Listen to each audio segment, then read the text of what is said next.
সুপ্রিয় শিক্ষার্থী বন্ধুরা, আসসালামু আলাইকুম। আজকে আমি তোমাদের শিখাবো ইংরেজিতে কথা বলতে হলে কি কি শেখা প্রয়োজন। বাংলাদেশের মানুষ কিভাবে ইংরেজিতে কথা বলা শিখে এবং কোচিং সেন্টারগুলোতে কীভাবে ইংরেজি শেখানো হয়।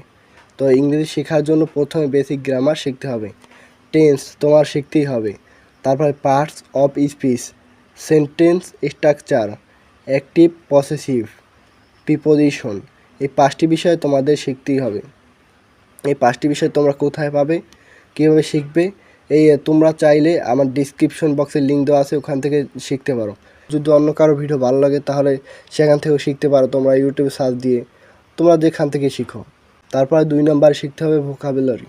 প্রতিদিন কিছু নতুন নতুন শব্দ মুখস্থ করতে হবে, যেমন বিউটিফুল সুন্দর, হনেস্ট সৎ, ইম্পর্টেন্ট গুরুত্বপূর্ণ।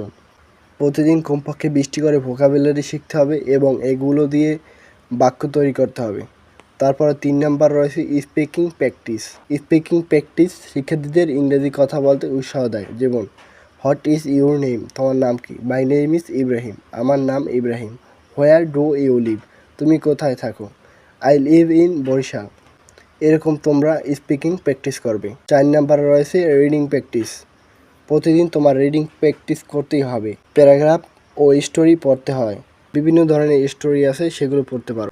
বা তোমরা যদি শিক্ষার্থী হয়ে থাকো তাহলে তোমাদের ইংরেজি ক্লাসের বইগুলো পড়তে পারো, ওইগুলো দিয়েও রিডিং প্র্যাকটিস হয়ে যাবে। তারপরে 5 নাম্বার রয়েছে রাইটিং প্র্যাকটিস করা। প্রতিদিন তোমাদের লিখতে হবে। তোমরা চাইলে প্রতিদিন একটি প্যারাগ্রাফ লিখতে পারো, বা অ্যাপ্লিকেশন লিখতে পারো, বা ইমেল লিখতে পারো, কম্পোজিশন লিখতে পারো। এগুলো প্রতিদিন চাইলে তোমরা লিখতে পারো, তাহলে তোমাদের ইংরেজিটা আর ভালো হবে। লিসেনিং প্র্যাকটিস করা।